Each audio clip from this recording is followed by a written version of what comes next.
Famous Legends, Book 2.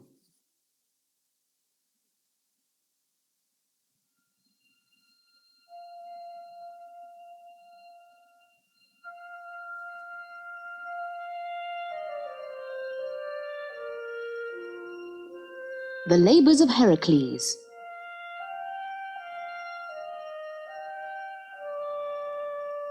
The most famous of all the heroes of ancient Greece was Heracles. The Romans called him Hercules. Heracles was born in Greece. His parents were King Amphitryon and Alcmene. But the story says that his real father was Zeus, king of the gods. Hera, Zeus's wife, was angry and jealous because Zeus loved Alcmene, and this made her hate Heracles. When he was still only a baby, she came down from Olympus and placed 2 snakes beside him in his cradle. But Heracles seized a snake in each hand and quickly crushed the terrible creatures. As Heracles grew up, his great strength and courage became famous all over Greece. He married, and his wife bore children whom he loved dearly. It seemed that Hera must have forgotten her hatred of him. But the immortal gods who lived on Mount Olympus never forgot their love or hatred of men. Hera now struck a dreadful blow at Heracles. One night, when he lay asleep in his palace, she drove him into a fit of madness. As in a dream, he thought his enemies were attacking him. Seizing his club, he lashed out until all had been killed. When the fit passed, he saw the horrible truth. He had killed his own wife and children. Not knowing that this was Hera's terrible punishment, Heracles was appalled at what he had done. How could he ever escape from his guilt? He went to the temple of Apollo at Delphi and asked for help. A voice spoke to him out of the darkness of the temple. You will be freed from your guilt only when you have served King Eurystheus for 12 years. Do everything that he asks. So Heracles came before King Eurystheus. I have come, he said, to serve you for 12 years. It is the wish of the gods that I do everything you ask. Eurystheus was a cruel and greedy king. He hated Heracles because he was so strong and famous. Now he seemed to have a chance to send him to his death. Your first task, he said with a grim smile, shall be to kill the lion of Nemea.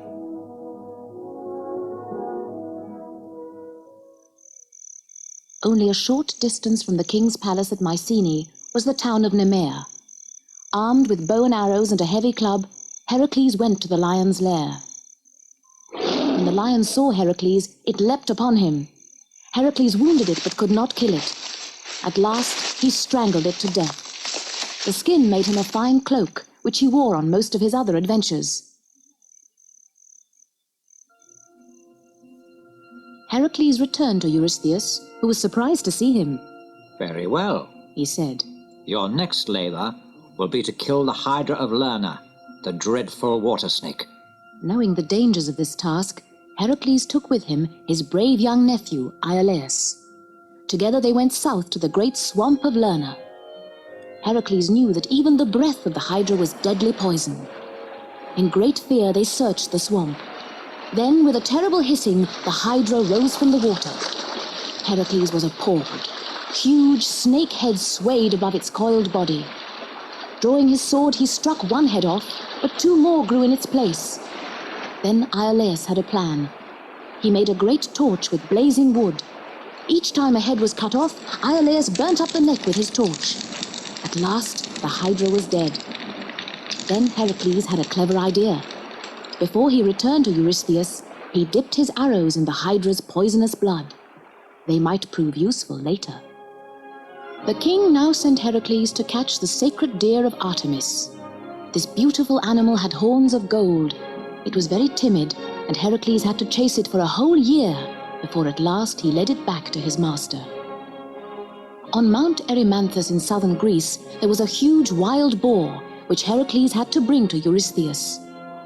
After a fierce struggle, Heracles returned to the palace, holding the wild boar alive over his head. The frightened king hid in a large jar until Heracles took the boar away. The king angrily sent Heracles to help his friend Augeas, who had a huge herd of cattle. He was a bad farmer and never cleaned out his stables, which were piled high with dung. Heracles was told to clean them. The hero was very clever. He diverted the water of a nearby river so that it flowed through the stables and washed them out. So, without difficulty, Heracles finished his 5th labor. Eurystheus was angry that he was completing his task so easily. Go to Lake Stymphalus, He said, and destroy the evil birds that haunt it.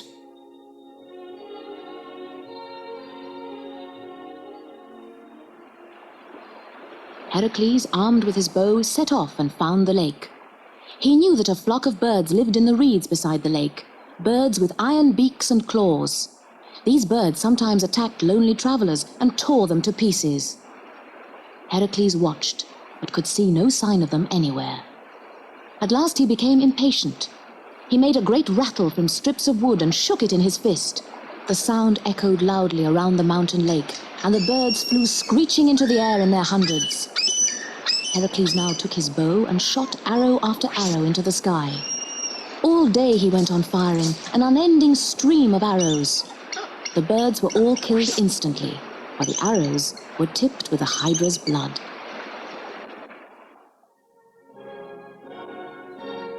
South of Greece lay the great island of Crete. The king of Crete was Minos, who worshipped Poseidon, the sea god. One day the god gave Minos a beautiful white bull. Take this as a gift, He said. but you must offer it back to me in sacrifice before long. Minos was greedy. The bull was such a fine beast that he decided to keep it for himself. He sacrificed another white bull to Poseidon instead. But the man who thinks he can trick the gods is a fool. Poseidon was angry and drove the white bull mad. It roamed the island, destroying property and killing men. Eurystheus sent Heracles to catch the bull. Heracles stood firm as the animal charged. Using his gigantic strength, he twisted the horns of the bull until he brought it to the ground. Soon he had tamed it. When Heracles brought the bull home alive, it was another shock for Eurystheus. Heracles' next task took him to the other end of the Greek world, to the northern land of Thrace. Eurystheus wanted to own the wonderful mares of King Diomedes. These horses were said to be as fast as the wind. Their master, Diomedes, was a savage king and fed the mares on the flesh of men who came to him as guests. When Heracles came to Thrace, he slew the guards and was preparing to drive away the mares when Diomedes came up. The king rushed upon Heracles and, seizing him round the waist, tried to throw the hero to the mares. Heracles raised his club and struck Diomedes a mighty blow, stunning him. Heracles showed no mercy to his enemies. Diomedes was thrown to the mares, who devoured their own master. Then Heracles drove them back to Eurystheus. The Greeks had many stories about a strange warlike tribe called the Amazons, who were women ruled by a queen, Hippolyte. This queen had a gold belt, a gift from the gods. Heracles was sent to get this. When Heracles reached the land of the Amazons, he approached Hippolyte and said, I come in peace from King Eurystheus of Mycenae to ask for your golden belt. Hippolyte was pleased by Heracles' courage, and wishing to avoid war, she agreed to give up the belt. This made Hera, queen of the gods, angry. She caused a terrible battle to start. Heracles was too strong for the Amazons. Many were killed, including Hippolyte. Sadly, Heracles took her belt back to his greedy master. Heracles' 10th labor was to bring back the cattle of Geryon. This giant lived in a land far to the west of Greece and owned a herd of beautiful red cattle. Geryon had 3 bodies joined at the waist and 6 arms, and his watchdog Orthrus had 2 heads. When Heracles started to round up the cattle, Orthrus leapt upon him, barking and snarling furiously. Heracles flung the dog from him and struck the animal a deadly blow with his club. Hearing the noise, Geryon came rushing up. Seeing the triple-bodied monster approaching, Heracles fitted an arrow to his bow and took careful aim. The arrow flew to its mark with such force that as Geryon turned sideways to save himself, it passed through all 3 bodies. The giant fell dead. Heracles drove the cattle home to Eurystheus in triumph. Eurystheus was angry that Heracles had succeeded again, and told him to fetch the golden apples from the garden of the Hesperides at the western end of the world. The apples were guarded by a dragon. Nearby was the giant Atlas, whose task was to hold up the sky. Heracles shot the dragon, then asked Atlas to reach up and pick the apples for him. Heracles held up the sky while Atlas picked the apples. But Atlas did not want to go back to his former task. Stay here a little longer, He said cunningly. I will take the apples to Eurystheus. Heracles knew he would never return, Very well, he said. but the weight of the sky is very great. Take it back for a moment while I take off my lion skin and sword. Atlas took back the sky, and Heracles picked up the apples and ran off, laughing. When Heracles returned with the golden apples, Eurystheus was baffled. He could only think of one more task. I wish to see Cerberus, the guard dog of the underworld. He said. No living man was permitted to enter the underworld, and Cerberus, the three-headed dog, was a fierce and terrible creature. Heracles, however, was quite unafraid. He descended into the dark cave that was the entrance to the underworld, and all its guardians ran away at the sight of him. Hades, the king of the underworld, told Heracles that he must capture Cerberus with his bare hands. The hero had a fierce struggle with the dog, whose three heads threatened to tear him to pieces. At last, Heracles dragged him up to King Eurystheus. The king was horrified at the sight, and begged Heracles to return Cerberus to Hades at once. You are a free man, He said. I can give you no more tasks. So Heracles completed his labors and went away to find more adventures.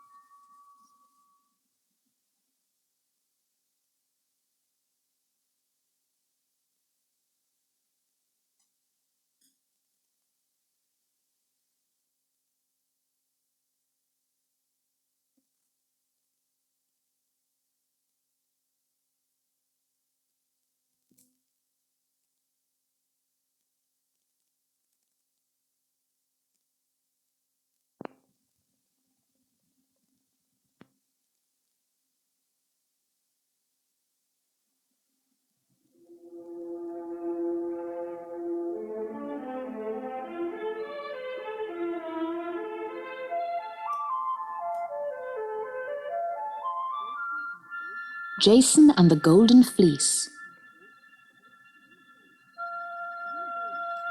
Long ago in Greece, there lived two children, a boy named Phrixus and his sister Helle. Although they were the children of a king, they were not happy. Their mother Nephele had gone away, and their father had married again. Their new stepmother, Ino, hated them and wanted to kill them. One day they were walking sadly near their home when suddenly a huge ram appeared before them. It was no ordinary ram, for it had been sent by the gods to save them. Its fleece was of pure gold, and to their amazement it spoke to them. Climb upon my back, It said. and I will take you away from your cruel stepmother.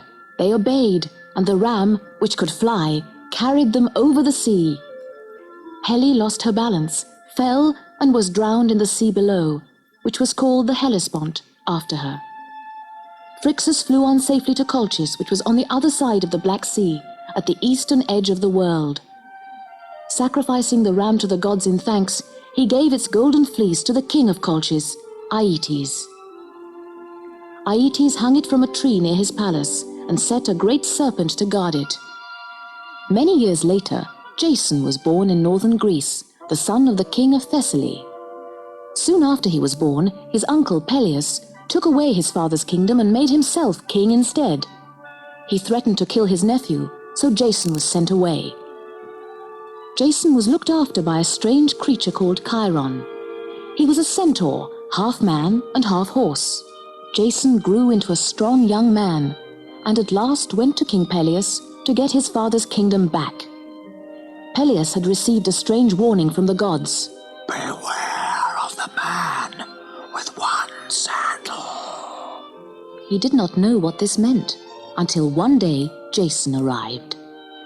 On his way to see King Peleus, Jason had had to cross a fast-flowing river. In the middle, he'd slipped and had lost one of his sandals. When Peleus saw this, he was angry and afraid. Jason told Peleus that he had come to claim his father's kingdom, and the king grew even more afraid. But he was cunning. If you are to be king, He said, smiling. you must prove your bravery. Jason answered boldly. I will show my bravery in any way you please. Then Said Peleus slowly. you must bring me the golden fleece. Jason left the palace full of doubts and fears. How could he carry out this difficult task? Then he saw what he must do. He went to Argus, the best shipbuilder in the land, who built him a fine ship with 50 oars, named the Argo. Many brave men volunteered to go with Jason. There was Orpheus, the musician, Castor and Polydeuces, the twin sons of the god Zeus, Zetes and Calais, sons of the north wind, Heracles the strong, and the steersman Tiphys. The 50 men who sailed in the Argo were called the Argonauts. When everything was ready, the Argo sailed out of the harbor. The Argonauts looked back as they sailed eastwards across the Aegean Sea. They saw the cloud-capped peaks of Mount Olympus. Would they ever see Greece again? At last they came to the coast of Asia, which we now call Turkey. When they landed, they were met by Amycus, the king of that land. He was a gigantic, brutal man, and gave them no welcome. Before you leave, He roared. one of you Greeks must fight me in a boxing match. We'll see whose country produces the better men. The challenge was accepted by Polydeuces, son of Zeus. It was a hard, cruel fight. At last, with all his strength, Polydeuces swung his fist and struck Amycus full on the side of the head. The blow was so hard that the king fell dead. The Argonauts sailed on and landed near a temple where they met the blind priest Phineus, who told them his strange story.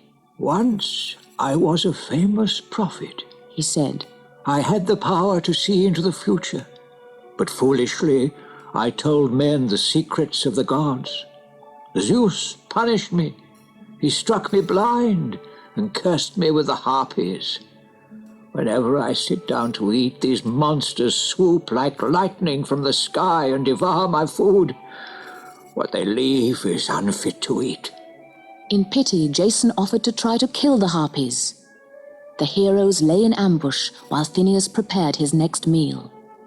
As he sat down to eat, there was a great flapping and screeching. The harpies, giant birds with human faces, appeared. The sons of the north wind, Zetes and Calais, drove them away and flew in pursuit as far as Crete. But the gods would not let the heroes kill the harpies, though they did not trouble Phineus again. Phineus thanked the Argonauts for saving him and told them of the dangers ahead. At the entrance to the Black Sea are the clashing rocks. He said, These rocks spring together and crush any ship that passes between them. Before you try to pass through, send a dove between the rocks. If she passes safely, so will the Argo. The Argonauts left Phineus and sailed into the narrow channel. They saw ahead 2 towering rocks to left and to right. Jason stood on the prow of the ship and sent a dove flying ahead. As it passed between the rocks, they clashed together with a terrible grinding roar. Then they opened again, and the heroes saw that the dove had just got through. Tiphys, the helmsman, steered the Argo through the gap between the rocks. As she came out, the rocks clashed again, but the heroes were safe.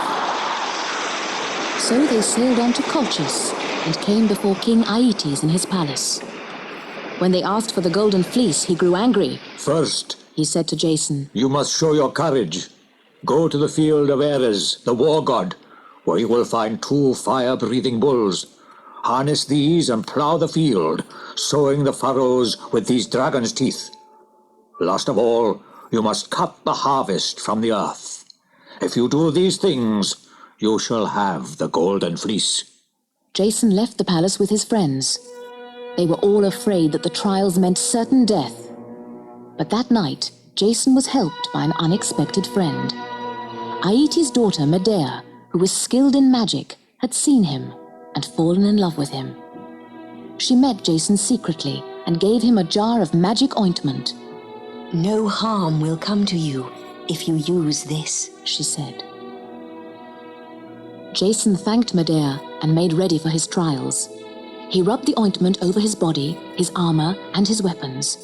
It made him feel stronger and braver as he walked onto the field of Ares, the war god. The two bulls saw him coming and charged, breathing fire. Jason seized the first one by the horns and with a mighty effort threw it to the ground. Then he seized the second bull in the same way. In their anger, the bulls breathed a tornado of fire at the hero so that he was wrapped round in flame. But the magic ointment saved him and he was unharmed. Jason put the harness around the bulls' necks and yoked them to the plow. Then he set off up the field, cutting a deep furrow in the earth. Into the furrow he threw the dragon's teeth that Aeetes had given him. It was evening before Jason finished sowing the dragon's teeth. Setting the bulls free again, he went back to his friends and rested. Then, taking up his weapons, he went back to the field of Ares. He was amazed at what he saw. From the furrows were springing the tips of spears, swords, and helmets. They grew into the heads and shoulders of armed men, rising from the earth. These were the earth-born men, the harvest that he must cut down. Jason crouched down, hidden behind his shield. Then he hurled a large rock into the middle of the field. At once the earth-born men sprang at it with warlike cries and began to fight each other over it. Jason drew his sword and hacked the men down. Some were cut down while still growing. At last the dreadful slaughter was over, and Jason had finished his trials. Night fell, and Jason returned to his ship. But Medea was afraid that her father would kill the hero when he came again to ask for the golden fleece. So she ran away from the palace and went to the Argo. She told Jason that she would help him to get the fleece at once, if he would take her away with him. So they entered the wood where the fleece was hanging. The serpent was awake and heard them coming. His huge head curled above Jason's head, preparing to strike. Then Medea came forward, casting poppy seed and magic powder into the creature's eyes. Orpheus played soft music on his lyre, and slowly the monster drooped his head in sleep. Reaching up swiftly, Jason took the fleece from its tree and carried it back to the ship. Before the alarm was raised, the Argonauts had set sail for Greece. The journey home was even longer and more dangerous than before. The ships of King Aeetes cut the Argo off from the clashing rocks, and so a new route had to be found. The story tells how the Argonauts sailed the length of the great river Danube, and at last found their way through to the Mediterranean Sea, west of Italy. As they came nearer home, they had to pass the island of Crete. The way was barred by Talos, the bronze giant. He stood on the cliffs and hurled rocks at passing ships until they sank. When the Argo came near, and the frightened crew saw the huge figure raising a rock to crush them, Medea went to the front of the ship. She cursed Talos, and the bronze giant fell dead into the sea. The Argonauts sailed on, and at last came home to Thessaly. Jason at once took the golden fleece to Peleus, but still his uncle would not give up the throne. When Jason told Medea, she used her magical powers again to help him. But this time her spells were evil, for she used them to bring a cruel death to Peleus. Telling him that she could make him young again, she set him in a huge cauldron of water. Then she boiled him alive. The people were angry, and Jason and Medea were driven out of the land. They settled in Corinth, and there Jason lived for the rest of his life. He was no longer happy, and his only joy was to sit by his dear ship Argo and dream of his adventures. As time passed, Argo gradually began to rot away. One day, as Jason sat beneath the stern, the timbers gave way and fell upon him. This was the end of the man who made one of the very first voyages of discovery, the quest for the Golden Fleece.